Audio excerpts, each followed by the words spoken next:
गए सब लोग? आ गए? तुम्हारी कक्षा के सब आ गए? बेंचें तो खाली दिख रही हैं। नमो अरहंताणं नमो सिद्धाणं नमो आयरिहाणं नमो वज्रायाणं नमो विसवसाहुणं शिवोपाय करते प्रथम कारण मंगल रूप विघ्न विनाशक सुख करन नमो शुद्ध शिव। आचार्य कल्प पंडित टोडरमल जी द्वारा विरचित मोक्षाण प्रकाशक ग्रंथ, जिसके 9वें अध्याय के अंतर्गत पुरुषार्थ से मोक्ष प्राप्ति, इस प्रकरण पर अपनी काफ़ी दिन से चर्चा चल रही है और आज अपन चाहते हैं कि इस प्रकरण को पूरा कर दिया जाए। Page number 311।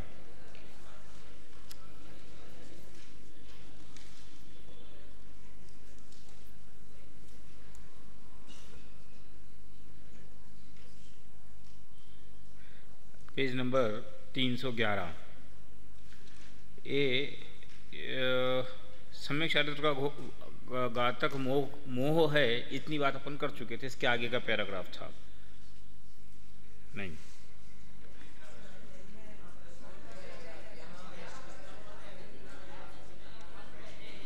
यहाँ अटका था अपन। सांसारिक कार्यों में पुरुषार्थ से सिद्धि होती ना जाने, यहाँ अपन थोड़े से रुक गए थे। मैं इस पैराग्राफ को फिर से पढ़ता हूँ।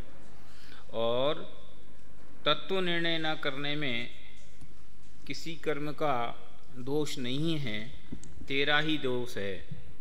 परंतु तू स्वयं तो महंत रहना चाहता है और अपना दोष कर्मादिक को लगाता है, सो जिन आज्ञा माने तो ऐसी अनीति संभव नहीं। तुझे विषय कसाय रूप ही रहना, इसलिए झूठ बोलता है।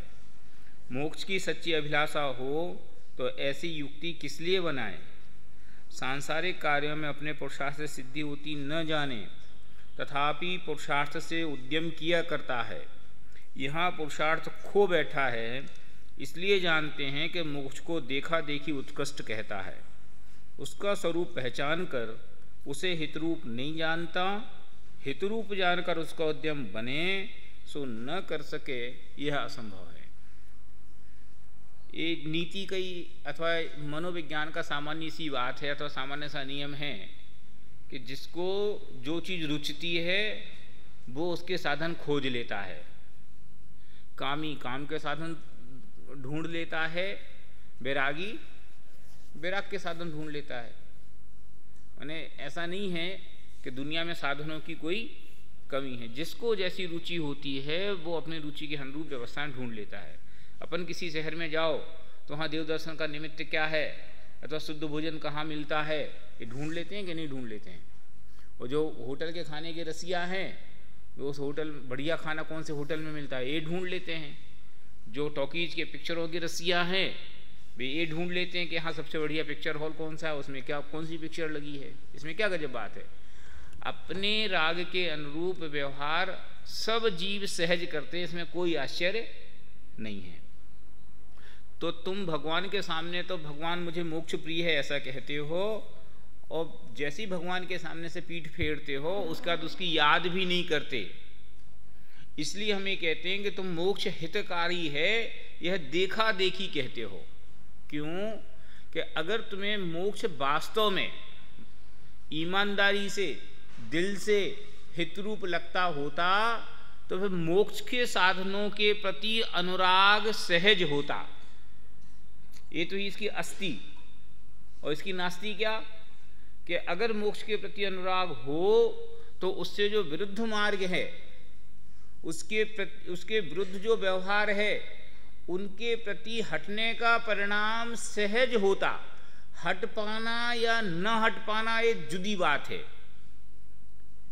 कोई आदमी उस चीज़ों से कितना हट पाता है या नहीं, जो है ना, वे फिर बेचारे भरत जी बीच में आ गए कि कितना हट पाए न हट पाए अलग बात है, लेकिन उसकी इंटरनल रुचि जो है, अंतरंग रुचि जो है, वो उस चीज के प्रति है जिसको वो पसंद करता है। कार्य क्या कर रहा है इससे, ये तो बहुत सेकेंडरी मैटर है। ये रात दिन हम तुम जो व्यवहार करते हैं इसमें भी तो ऐसे ही होता है सहज। मुझे उसके लिए वो जेल का उदाहरण सबसे ज़्यादा पसंद है कि वो कैदी जेल में शांतिपूर्वक अपना जीवन काट रहा है, जेल की सारी व्यवस्थाओं नियमों को सुव्यवस्थित पाल रहा है, कैदी नंबर 1। लेकिन इसके बावजूद भी वह जेल में रमता नहीं है। समझे? जेल में उसका जो रहने का व्यवहार है वो हटता हुआ परिणाम है, रमता हुआ परिणाम नहीं है। तो जिसको मोक्ष की रुचि आई है उसका संसार के प्रति हटता हुआ परिणाम है। आज मैं पेज नंबर भूल गया, मैं यूं ही मोक्षण प्रकाशक किसी प्रकरण से पलटा रहा था, मैं फिर भूल गया हूं। बहुत बढ़िया लाइन मिली। अभी तक अपन क्या कहते थे भाई साहब, अभी तक अपन ये कहते थे अंतरंग की बहिरंग से व्याप्ति है। टूरमल जी साहब ने इसमें लिखा कि बाहर के संयोगों की अथवा बाहर के क्या बोलते जो त्याग है ना, उसकी परिणामों की शुद्धता के साथ संबंध है।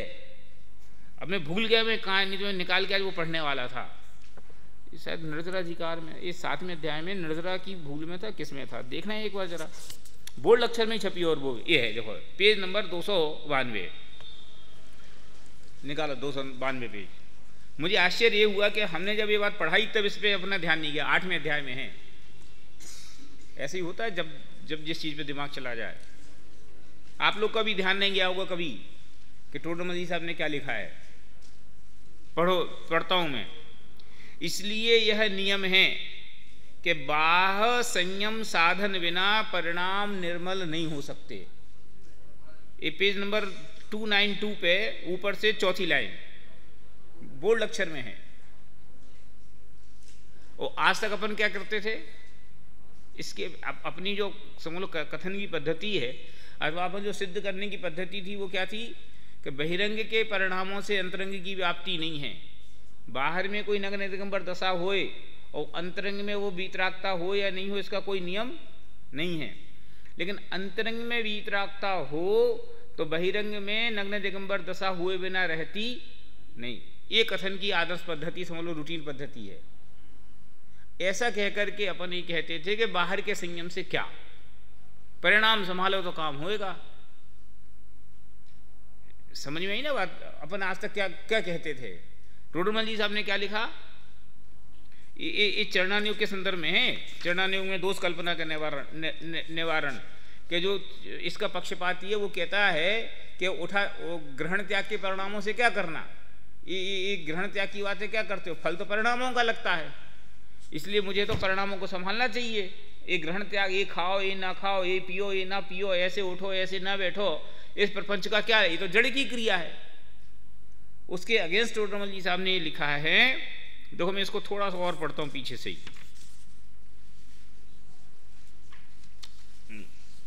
देखो मैं पूरा ही पढ़ता हूं, कोई बात नहीं। Page number 291।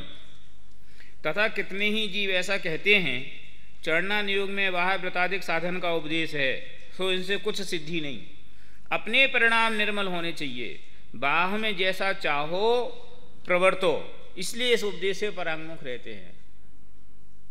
ठीक है ना, कि व्रत क्रिया में क्या धरा है, तो जड़ की क्रिया है, काय के लिए व्यर्थ की मजदूरी कराते हो, परिणाम शुद्ध होने चाहिए और परिणाम तो अपने आप संभालते हैं, बहिरंग से क्या लेना देना है। उसके जवाब में उससे कहते हैं आत्म परिणामों के और बाह्य प्रवृत्ति के निमित्त नैमित्तिक संबंध है, क्योंकि छद्मस्त की क्रियाएं परिणाम पूर्वक होती हैं, कदाचित बिना परिणाम कोई क्रिया होती है सो परअवस्था से होती है।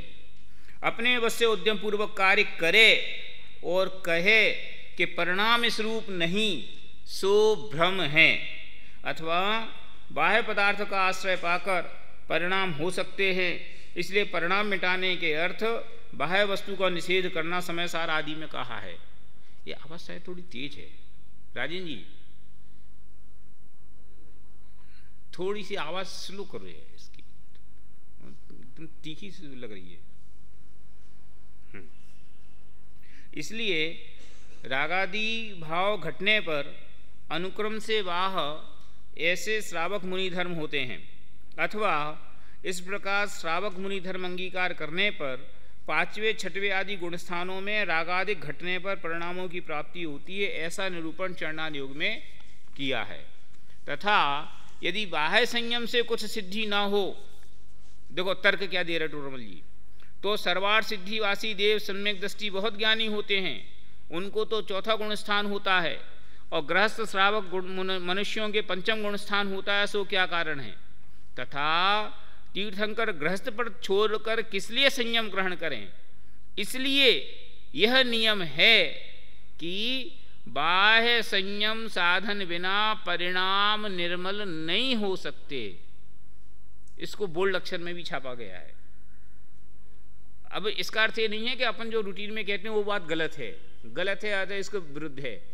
ये तो दुकान में इंजेक्शन दोनों प्रकार के हैं, कौन सा इंजेक्शन कौन से मरीज को लगाना उसकी बात है, कि जो परिणामों की परवाह ही नहीं करे, केवल रात दिन ये ग्रहण त्याग के विकल्प में लगा रहे, उसको कहते भैया ये ग्रहण त्याग के विकल्प से क्या होना देना है, मुनि व्रत धार अनंत बार, परिणामों को संभालो तो काम होएगा, उसके लिए तो वो वाला इंजेक्शन है। और जो परिणामों की बात करके रात दिन खाट पे पैर पसारे सोता रहता है, हैं वो श्रावक के योग्य जो भूमिका के अनुरूप जो सामान्य स्थूल क्रियाएं हैं उनको ही निभाने की चेष्टा नहीं करता, उसको जड़ का घर धर्म कह करके निपटा देता है। उसके लिए ये उपदेश है कि भाई जब तक बहिरंग आचरण अच्छा नहीं होगा तब तक अंतरंग में शुद्धोपयोग की तैयारी नहीं होगी। वो बहुत सीधी सरल सी बात है कि तपती भूमि पे हरी क्या बोलना चाहिए फसल नहीं उगती, भूमि नरम हो तो उस पर फसल उगती है। तुम तवे पे पानी डालो तो क्या होगा, उसका ठहरेगा थोड़ी। ऐसे ही ये तत्व ज्ञान कौन से मन में रमेगा, सपर भेद विज्ञान की चर्चा कौन से मन में रमेगी, कि ये सपर भेद विज्ञान की चर्चा जिसका बाह्य संयम साधना से क्या बोलना चाहिए आचरण शुद्ध है, जिसका खान पान आचार विचार व्यवहार उचित है, उसके चित्त में ये चर्चा रमेगी, अन्यथा वो पात्र है ही नहीं। इसलिए निचली भूमिका में तो यही उपदेश है ना। मुझे बहुत खुशी हुई आज जब मुझे ये पंक्ति पढ़ने मिली, तो कई बार पढ़ा होगा पर नहीं गया ध्यान, आज अचानक दिमाग चली गई दिमाग। ये आपके लिए निकालने के माने प्रमाण के रूप में रखने के लिए आपको काम आएगी। ठीक है, चलो बोलो कौन से लाइन पेज।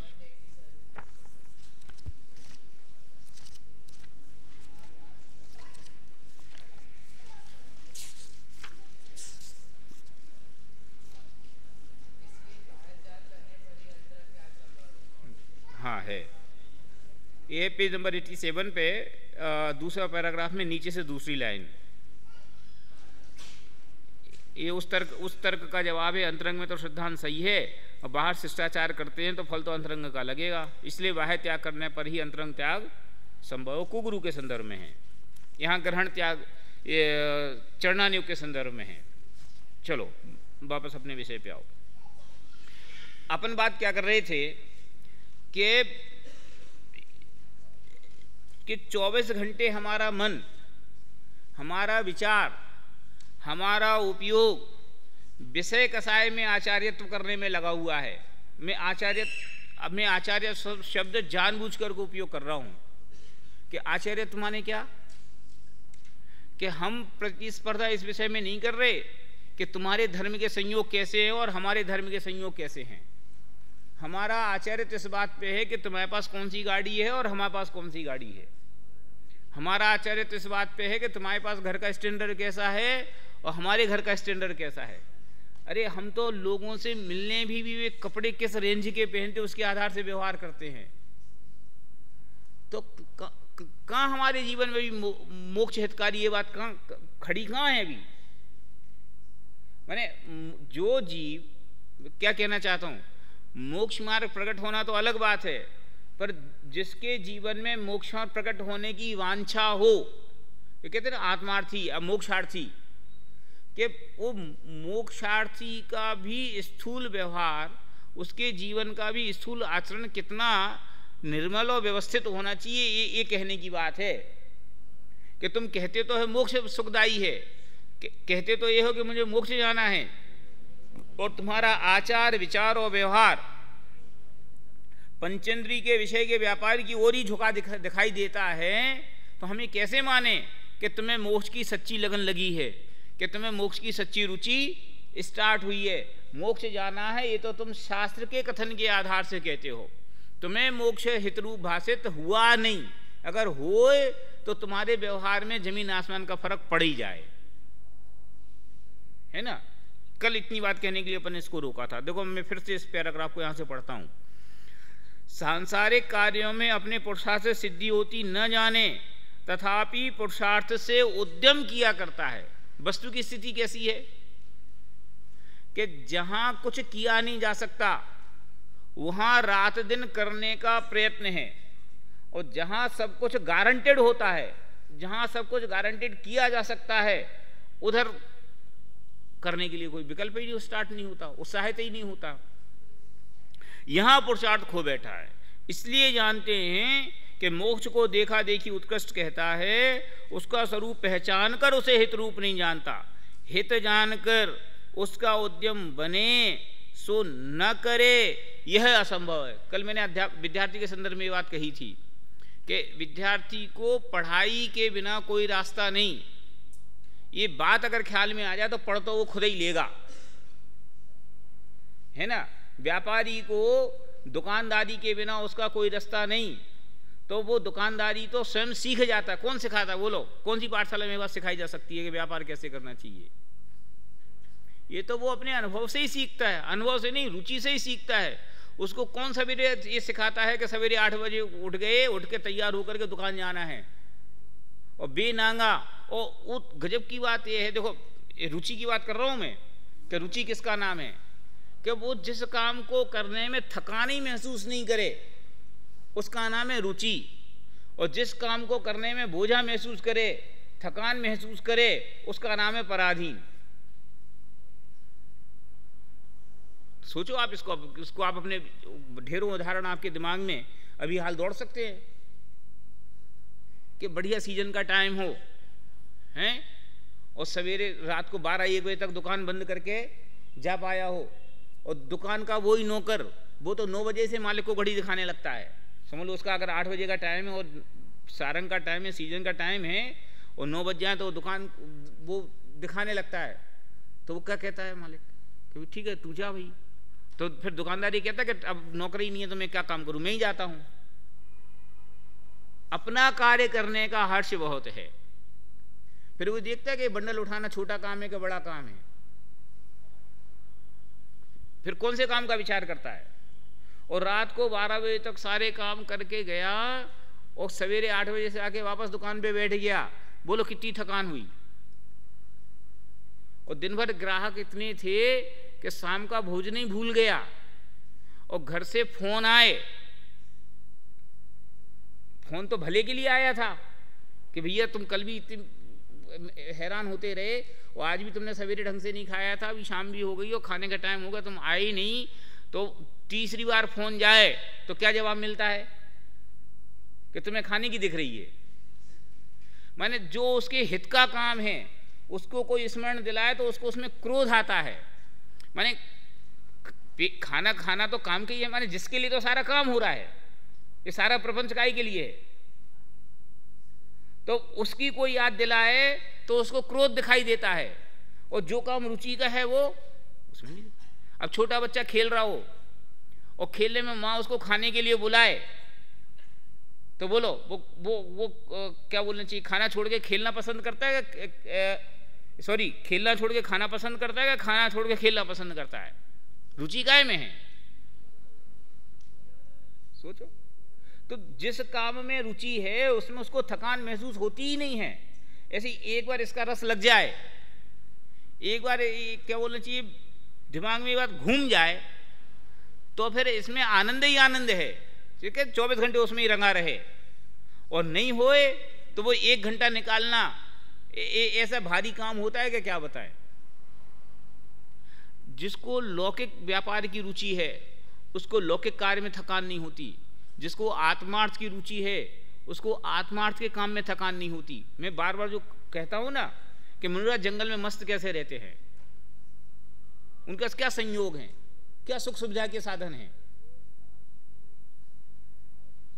ये टेस्ट का अंतर है कि तुम्हें पराधीन व्यवहार में टेस्ट आता है, इसलिए तुम्हें पराधीनता खत्म हो जाए तो तुम्हें लगता है हाय राम मैं क्या करूंगा, और उनको स्वाधीन व्यवहार में आनंद आता है तो उनको एक किसी प्रकार की पराधीनता, माने कपड़े में गांठ लगाने की पराधीनता बर्दाश्त नहीं है। ग्रस्तों के खाना जाने पड़े तो इतनी इतनी बाड़ लगा के, इतनी इतनी बंधन लगा के जाते हैं और भाग के आके खा के भाग के सीधे जंगल में आते हैं। वे एक सेकंड वहां ठहरना पसंद नहीं करते। क्यों?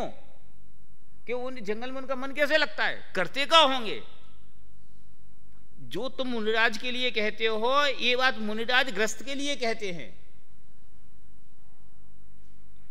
तो ये फर्क किस बात का है कि फर्क केवल उस टेस्ट का है कि व्यसनी को व्यसन में, मैं पूछता हूं तंबाकू खाने में मजा क्या आता है, सिगरेट पीने में मजा क्या आता है, शराब पीने में मजा क्या आता है।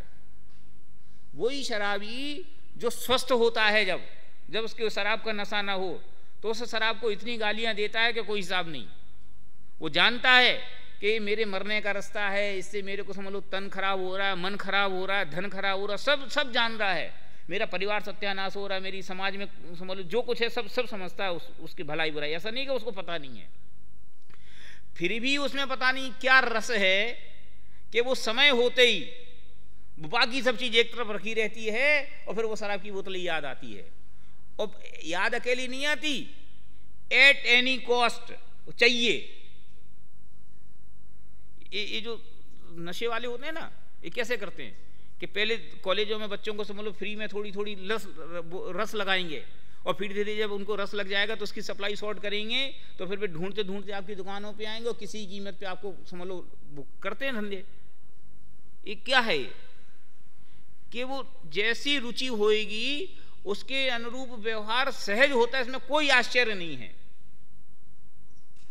तो जिसको एक बार मोक्ष हेतु भाषित होगा उसको मोक्ष और मोक्ष मार्गियों की संगति अपने आप पसंद आएगी। और इसी का नेगेटिव ये है कि उसको संसार और संसार मार्गियों की संगति अपने आप अरुचिपूर्ण दिखाई देने लगेगी। इसमें क्या आश्चर्य है।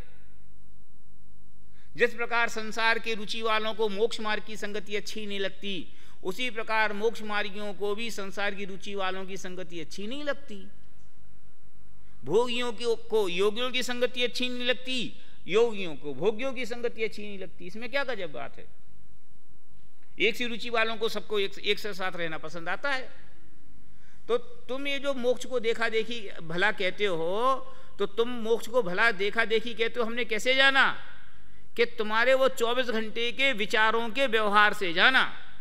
कि मंदिर में खड़े होकर के तो तुम ये कहते कि हे भगवान मुझे मोक्ष चाहिए, और कहने के काल में भी, और जैसे ही वो कथन पूरा होता है उसके तत्काल बाद ही तुम्हारा शेष समय जो व्यवहार होता है, शेष समय तुम्हारे योग और उपयोग की प्रवृत्ति होती है, उस प्रवृत्ति से कहीं ये दिखाई नहीं देता कि तुम्हें मोक्ष मार्ग चाहिए। इसलिए हम कहते हैं कि तुम देखा देखी कहते हो।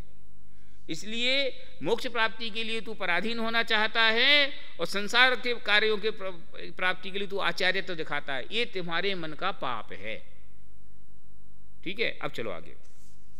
यहां प्रश्न है कि तुमने कहा सो सत्य, परंतु द्रव्य कर्म के उदय से भाव कर्म होता है, भाव कर्म से द्रव्य कर्म का बंध होता है, उसके उदय से फिर भाव कर्म होता है, इसी प्रकार अनादि से परंपरा है, तब मोक्ष का उपाय कैसे हो। शिष्य भी कोई कमजोर थोड़ी है कि टोडरमल जी ने कही तो ठीक है महाराज आपने कही से सही, लेकिन हमारी समस्या तो ये है कि मैं कुछ करना चाहता हूं, कर्म नहीं करने देते। क्यों?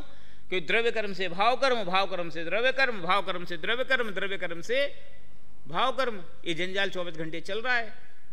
उत्तर, कर्म के बंध व उदय सदा काल समान ही होता रहे तब तो ऐसा ही है कि तुम्हारा ये बहाना जब चले, जब एक से चलते हो कि जैसी डिग्री का कर्म उदय में आया उस डिग्री के परिणाम होने चाहिए, कोई आवश्यक नहीं।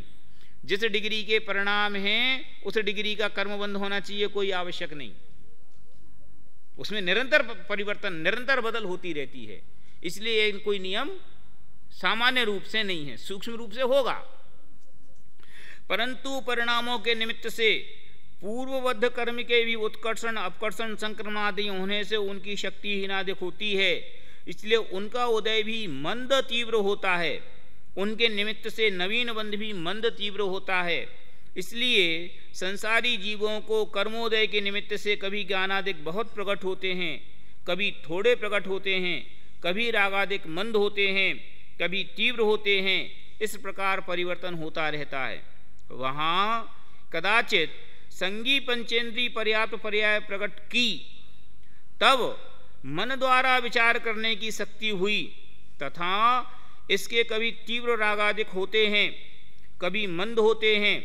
वहाँ रागादिक का तीव्र उदय होने से तो विषय कषायादिक के कार्यों में ही प्रवृत्ति होती है, तथा रागादिक का मंद उदय होने से बाह्य उपदेशादिक का निमित्त बने और स्वयं पुरुषार्थ करके उन उपदेशादिक में उपयोग को लगाए तो धर्म कार्यों में प्रवृत्ति हो, और निमित्त न बने और स्वयं पुरुषार्थ न करे तो अन्य कार्यों में ही प्रवर्ते, परंतु मंद राग सहित प्रवर्ते। ऐसे अवसरों में उपदेश कार्यकारी है। ये नीचे के पैराग्राफ में 3 लब्धियां आपने ध्यान दी होंगी, है ना। ये संगी पंचेंद्रिय पर्याय प्राप्त की, फिर तीव्र कषाय होते थे तो ये है ना रागादिक का मंदोदय हो और बाह्य उपदेश आदि का निमित्त बने। तो क्षोभशम, विशुद्धि और देशना। तो आप कर्म का उदय अगर एक सा होता तो हम तुम्हारी बात मानते कि कर्म के उदय के कारण तुम अपना भला नहीं कर सकते, कि जैसा कर्म करेगा वैसा होएगा, कर्म जगाएगा वो जगेंगे, कर्म सुलाएगा तो सोएंगे। लेकिन ऐसा तो सर्वथा है नहीं। कभी कर्म का तीव्र उदय होता है, कभी कर्म का तीव्र उदय के काल में कदाचित ऐसा हो सकता है कि कर्म के जगाने से जगो, कर्म के सुलाने से सो। लेकिन जब कर्म का उदय मंद हो तो यह पुरुषार्थ करे तो यह अपना कार्य कर सकता है। इसलिए हम तुम्हारी बात मानने तैयार नहीं है। चलो, विचार शक्ति रहित जो एकेंद्रियादिक हैं उनके तो उपदेश समझने का ज्ञान ही नहीं है, और तीव्र रागादिक सहित जीवों का उपयोग उपदेश में लगता नहीं। इसलिए जो जीव विचार शक्ति सहित हों तथा जिनके रागादिक मंद हों, उन्हें उपदेश के निमित्त से धर्म की प्राप्ति हो जाए तो उनका भला हो, तथा इसी अवसर में पुरुषार्थ कार्यकारी है। ये किन की बात चल रही है? ये चल रही हमारी और आपकी बात, कि जिनको समझ लो क्षोभशम में लब्धि प्रकट नहीं हुई असैनी पंचेंद्री तक, तो बेचारे कुछ करने की इच्छा रख ही नहीं सकते। इच्छा रखें भी तो संभव नहीं है। इसलिए उनको तो जैसा कर्म का उदय है वैसा भोगना है। कदाचित संगी पंचेंद्री हो और संगी पंचेंद्री होए और कषाय का तीव्र उदय होए, तो विषयों की तीव्र लालसा होए तो उन्हें भी कषायों की भट्टी में जलना ही जलना है, उनकी भी बात नहीं है। इसलिए उनको तो उपदेश देने पर भी कुछ भला होता दिखाई देता नहीं है। लेकिन जिनको क्षयोपशम है और जिनकी कषाय मंद है, माने जो अपने लौकिक कार्यों को छोड़ करके धर्म कार्य में प्रवृत्त होने के लिए उत्सुक हैं, तैयार हैं, आए हैं, अब उनको उपदेश दिया जाए तो वे पुरुषार्थ कर सकते हैं, है ना। तो आप देखो अपन कितने फिल्टर से कितने आगे तक आ गए, कितने कितने फिल्टर लगे। कोई 6 ढाल की पूरी पहली ढाल पढ़ लो, एक इंद्री से लेकर के निगोद से लेकर के सुकुल आयु निरोगता, और फिर सत्शास्त्र का पठन, और पठन के साथ साथ सबसे इंपॉर्टेंट बात यह कि उसको पढ़ने के लिए हमारा उत्साह, सब संयोग हों और हमें रुचि ना हो तो क्या होएगा। तो सब हमारे पास अनुकूल है। मैं कहता हूं पंचम काल में इससे बढ़िया और अनुकूलता क्या चाहते हो। अब तो वो है ना मत चूको चौहान वाली बात है कि अब भी अगर हम अपना कर्तव्य नहीं कर पाए तो फिर हमें दोबारा कर्तव्य करने का अवसर कब मिलेगा। कि गारंटेड नहीं मिलेगा। कि गारंटेड कैसे कहते हो? गारंटी क्यों कहते हो? कि इसलिए कहते हैं कि किसी आदमी को एक अवसर मिले और वो काम नहीं करे, 2 अवसर मिले और काम नहीं करे, 3 अवसर मिले और काम नहीं करें, तो कितने अवसर मिलेंगे बताओ? तो तुम्हें इतनी बढ़िया सब प्रकार के संयोग मिले और इसके बावजूद तुम अगर भला नहीं करोगे, अपना हित नहीं करना चाहते, तो इसका अर्थ ये है ना कि अब तुम्हें वो अवसर देने से कोई फायदा नहीं है। तो इसलिए नियम से ये अवसर चूक गए तो इससे भले संयोग तो नियम से नहीं मिलने वाले। इसलिए एक बार जोर लगा के काम करने जैसा ही है। देखो, इसलिए जो जीव विचार शक्ति सहित हों तथा जिनके राग आदि मंद हों, उन्हें उपदेश के निमित्त से धर्म की प्राप्ति हो जाए तो उनका भला हो। इसी अवसर में पुरुषार्थ कार्यकारी है कि जब मंद कसाय का परिणाम हो और श्री गुरु उपदेश देवें, उपदेश दें माने तत्व का उपदेश दें, तो वो उपदेश दिमाग में चढ़ जाए। एक इंद्रियादिक को तो धर्म कार्य करने की सामर्थ्य ही नहीं है, कैसे पुरुषार्थ करे? और तीव्र कसाई पुरुषार्थ करे तो पाप का ही करे। कि तीव्र कसाई को कोई धर्म का उपदेश दो तो उसको उल्टी समझ में आए। धर्म कार्य का पुरुषार्थ हो नहीं सकता। इसलिए जो विचार शक्ति सहित हैं और जिनके रागादिक मंद हों, वह जीव पुरुषार्थ से उपदेश आदि के निमित्त से तत्व निर्णय में उपयोग लगाएं तो उनका उपयोग वहां लगे, तब उनका भला हो। प्रकरण क्या चल रहा था कि मोक्ष प्राप्ति का पुरुषार्थ क्या है? तो मोक्ष प्राप्ति का पुरुषार्थ क्या है?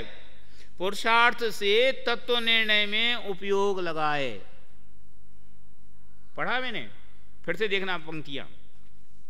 पुरुषार्थ से तत्व निर्णय आदि में उपयोग लगाए, ये पुरुषार्थ है मोक्ष प्राप्ति के लिए। यदि इस अवसर में भी तत्व निर्णय का पुरुषार्थ न करे, ये उपदेश है। प्रमाद से काल गमाए, या तो मंद राग सहित विषय कसाय के कार्यों में ही प्रवर्ते या व्यवहार धर्म कार्यों में प्रवर्ते। मैं फिर से पढ़ता हूं इतनी पंक्ति। प्रमाद से काल गमाए, मंद राग सहित विषय कसायों में प्रवर्ते या व्यवहार धर्म कार्यों में प्रवर्ते। अभी आपको इन पंक्तियों की गंभीरता ख्याल में नहीं आई। मैं बोलता हूं कि इन तीनों को उन्होंने एक सी कैटेगरी में रखा। कौन सा? कि चाहे प्रमाद से काल गमाओ, ठीक है, चाहे विषय कसाय में प्रवर्तो, और क्या लिखा आगे पढ़ना? मैंने नहीं पढ़ा ये, समझे? एक कहने के लिए कितनी पक्की छाती चाहिए? कहने के लिए चाहिए और वह सुनने के लिए चाहिए। ये बात दिमाग में आए तो ये बात कि तीनों के लिए टोटल ने 0 कर दिया। और गजब बात है कि प्रकरण यही है, करना तत्व का निर्णय है और तत्व निर्णय के लिए उपदेश चाहिए। और इसी उपदेश के प्रसंग में भी ये कह रहे हैं कि देव पूजा, गुरु उपासना इत्यादि के जो कार्य हैं, चाहे उन कार्यों में प्रवर्तो तत्व निर्णय के बिना, चाहे इन कार्यों में प्रवर्तो, चाहे विषय कसाय में प्रवर्तो, चाहे प्रमाद से काल गमा। प्रमाद से काल गमा माने बढ़िया दोनों टांग पसार के खाट पे सो। तीनों बातें ये कही हैं। फिर से पढ़ता हूं मैं, सुनना जरा। प्रमाद से काल गंवाए, मंद राग सहित विषय कसायों में प्रवर्ते या व्यवहार धर्म कार्यों में प्रवर्ते। गलत तो नहीं पढ़ा मैंने? चलो आगे। तब अवसर तो चला जाएगा और संसार में ही भ्रमण होगा। किससे? अब मैं इसको थोड़ा सुधार के पढ़ता हूं, आप ध्यान रखना जरा। प्रमाद से काल गंवाए, तब अवसर तो चला जाएगा, संसार में ही भ्रमण होगा। मंद राग सहित विषय कसायों के कार्यों में ही प्रवर्ते, तब अवसर तो चला जाएगा और संसार में भ्रमण करेगा। व्यवहार धर्म कार्य में प्रवर्ते, तब अवसर तो चला जाएगा और संसार में ही, यही अर्थ है ना तीनों का। चलो, तथा इस अवसर में जो जीव पुरुषार्थ से तत्व निर्णय करने में उपयोग लगाने का अभ्यास रखे, उनके विशुद्धता बढ़ेगी, उनसे कर्मों की शक्ति हीन होगी। कुछ काल में अपने आप दर्शन मोह का उपशम होगा, तब तत्वों की यथावत प्रतीति आएगी। सो इसका कर्तव्य तत्व का अभ्यास ही है। इसी से दर्शन मोह का उपशम तो स्वयमेव होता है, उसमें जीव का कर्तव्य कुछ नहीं। कि अगर प्रयत्न पूर्वक कुछ कार्य करने का उपदेश है तो वो कार्य करने का उपदेश है तत्व का निर्णय करने का। फिर बाकी तो ऑटोमेटिक प्रक्रिया में होना है कि तुम्हें तो टिकट लेकर के सही ट्रेन में बैठना ही भर है। फिर बाकी तो ट्रेन को करना है कि तत्व निर्णय की प्रक्रिया में एक बार तुम चढ़ गए, तत्व निर्णय की दिशा में तुम आगे बढ़ गए, तो समझ लो क्षोभम विशुद्धि देशना तो हो ही गई। फिर प्रायोगकरण लब्धि के जो परिणाम होंगे वे अपने आप ऑटोमेटिक होंगे, उसमें तेरे करने का कुछ है ही नहीं। उसमें कोई सोच के ऐसा नहीं किया जाता कि अब समझ लो जो कर्म थे उनकी इतनी स्थिति कर दी, फिर इतनी घट गई, फिर ऐसी हो गई, फिर इन प्रकृतियों की इतनी हो गई, फिर वो 3 हिस्से में टूट गए, फिर ऐसा हो गया। फिर वो आपके करने से नहीं होना है। आपके तो चिंतन की धारा चालू है, चिंतन की धारा के द्वारा नहीं ये सारे काम अपने आप होंगे। तो करने योग्य कोई कार्य है अथवा कोई कार्य को करने का उपदेश है तो वह उपदेश केवल तत्व के निर्णय करने का सीमित है। माने मोक्ष मार्ग के उपदेश में मोक्ष मार्ग प्राप्त करो इस बात को करने के लिए कोई प्रेरणा, कोई उपदेश अगर है तो वह उपदेश केवल और केवल तत्व निर्णय करने का है। और बाकी जो कुछ कर रहे हो वो नहीं करने का है। सही गई आपने, हम तो कर करके परेशान हो गए थे। अरे मूर्ख, ऐसा नहीं होता है। पहले ऊपर की सीढ़ी पे पैर रखो तो नीचे की सीढ़ी छोड़ना। कि तुमने क्या बोलना चाहिए, वो व्यवहार क्रिया तो छोड़ दी और तत्व निर्णय पकड़ा नहीं तो क्या होगा कि छत पे पैर जमाए बिना नीचे की सीढ़ी छोड़ोगे तो क्या होएगा कि धड़ाम से नीचे गिरोगे और क्या होएगा। तो ये उपदेश का अन्यथा स्वरूप ग्रहण मत करना। यहाँ व्यवहार क्रियाओं की हीनता बताने का आशय व्यवहार छोड़ देना चाहिए ऐसा नहीं है। क्यों? क्योंकि जैसे जैसे तत्व निर्णय में आगे बढ़ेगा वैसे वैसे उसके व्यवहार की उत्कृष्टता बढ़ेगी, व्यवहार की निर्दोषता बढ़ेगी। और निचली भूमिका में देव दर्शन करता था और जितना पुण्यबंध होता था, ऊपर की भूमिका में देव दर्शन करने से उससे 10 गुना पुण्य बनता है। क्यों? उसमें उसकी स्पष्टता ज्यादा आ गई ना। मैं तो उल्टा कहता हूं इसको कि निचली भूमिका में वो देव दर्शन करके कदाचित पाप बांधता होगा। क्यों? कि भगवान तुम ही सब कुछ करने धरने वाले हो तो हमें सुखी कर दो। उसको यही नहीं मालूम कि कौन सुखी होने वाला और कौन सुखी करने वाला और कौन करता और कौन नहीं करता है। तो वो भगवान के दर्शन करके भी देव भक्ति के अन्यथा स्वरूप में घुस जाए तो माने व्यवहार की क्रियाएं करते हुए पाप का उपार्जन करे। लेकिन ऊपर की भूमिका में जैसे जैसे ऊपर बढ़ता है तो जैसे जैसे विशुद्धि बढ़ती है, विशुद्धि कहो या शुद्धोपयोग जैसे जैसे बढ़ता है, जैसे जैसे कसाय का अभाव होता है, वैसे वैसे पुण्य का आश्रय भी क्या बोलना चाहिए बढ़ता है। ये तो सुमेल है, ये निश्चय व्यवहार की संधि है कि जैसा जैसा जितना तुम्हारे चित्त में व्यवहार है घुसता जाएगा, तुम्हारा बहिरंग का व्यवहार उतना निर्मल होता जाएगा।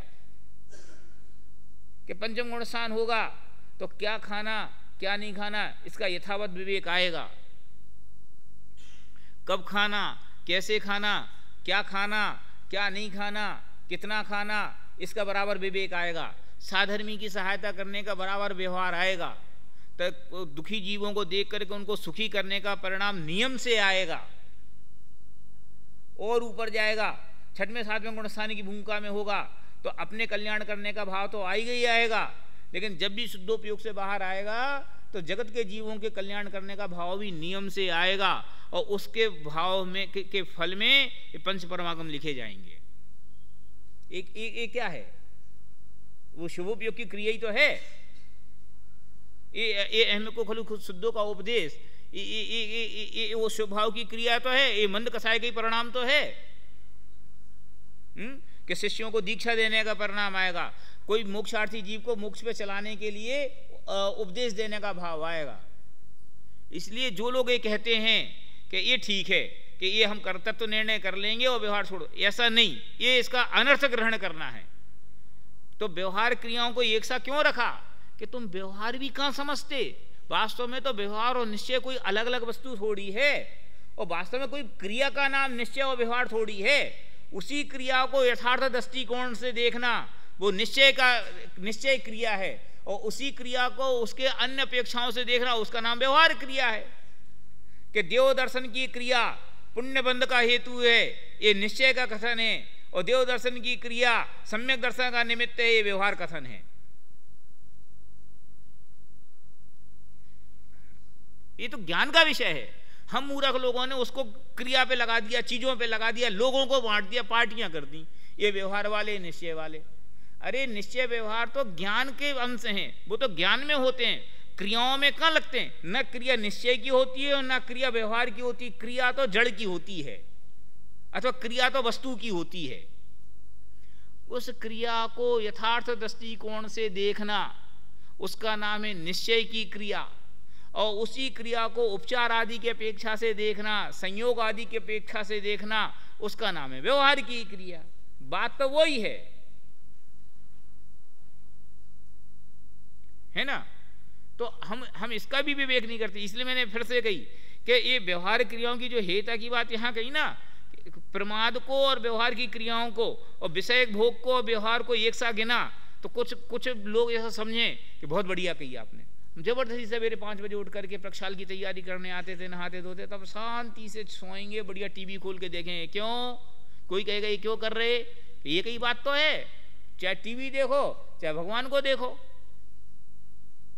चाहे विषय कसाय का सेवन करो चाहे व्यवहार धर्म कार्य में प्रवृत्त हो, ये कई अर्थ तो है कि मूर्ख ये बिल्कुल अर्थ नहीं है। ये तुमने अर्थ का अनर्थ ग्रहण किया है।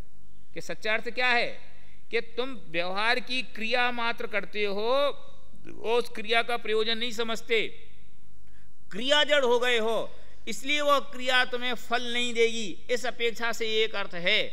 नहीं तो जो विषय कसाय की क्रिया है वो और धर्म की, व्यवहार धर्म की क्रिया, वो उन दोनों में जो फर्क है वो अपनी जगह बरकरार है। मैं थोड़ा सा इस प्रकरण को गौण करके एक बात और कहता हूं बीच में ही, के परिणाम नहीं लगे इसके बावजूद भी, सुनना मैं क्या कह रहा हूं, परिणाम नहीं लगे इसके बावजूद भी विषय भोग और देवगुरु शास्त्र का दर्शन, देव शास्त्र गुरु की सेवा पूजा, इन दोनों का एक अर्थ नहीं हो सकता। क्यों? क्योंकि आखिरकार कसाय की मंदता का परिणाम तो उसमें बरकरार है, विषय कसाय के भोग का परिणाम तीव्र कसाय का परिणाम है, और कैसे ही परिणाम से सही देवशास्त्र गुरु के समीप आने का परिणाम मंद कसाय रूप परिणाम है। इसलिए कसाय के लेवल के भेद की अपेक्षा से देखा जाए तो उसमें फर्क बराबर है, लेकिन सवाल यहां कसाय के लेवल का भेद का कहां है। हमें तो निष्कसाय भाव का रास्ता ढूंढना है, इसलिए हम कहां कम ज्यादा के टेम्परेचर मोल जाएंगे। इसलिए हम कहते हैं कि हमें इष्ट नहीं है, ये अर्थ है, समझिए। अब कोई आदमी जहर पिए, समझ ना, और समझ लो बासा खाना खाए, और उसको कहे बासा खाना जहर बराबर होता है, क्या कि बासा खाना जहर बराबर होता है, तो ये ठीक है यार, चाहे बासा खाना खाओ चाहे जहर खाओ, बराबर ही बात है। वो जहर पिए तो बराबर बात है। बोलो कि उसका अर्थ क्या है, कि जैसे ही वो नुकसानदेह है स्वास्थ्य के लिए, अथवा उससे जो नुकसान होना है इससे भी वो नुकसान होना है, लेकिन इसके बावजूद भी दोनों के नुकसान में बहुत फर्क है। इस जहर पीते ही 1 सेकंड में मर जाएगा, और बासा खाना खाने से 1 सेकंड में नहीं मरेगा। ऐसी विषय कसाय का पोषण ये तीव्र राग का कारण है, तीव्र संसार का कारण है, और देवशास्त्र गुरु के प्रति आग्रही होना ये निश्चित रूप से मंद कसाय का परिणाम है। ये दोनों एंगल अपने दिमाग में रहना चाहिए। तो फिर आपने अभी यहाँ ये बात क्यों कही, क्यों? क्योंकि हम ऐसा समझ के कई बार व्यवहार क्रियाओं के उत्थापन करने लगते हैं।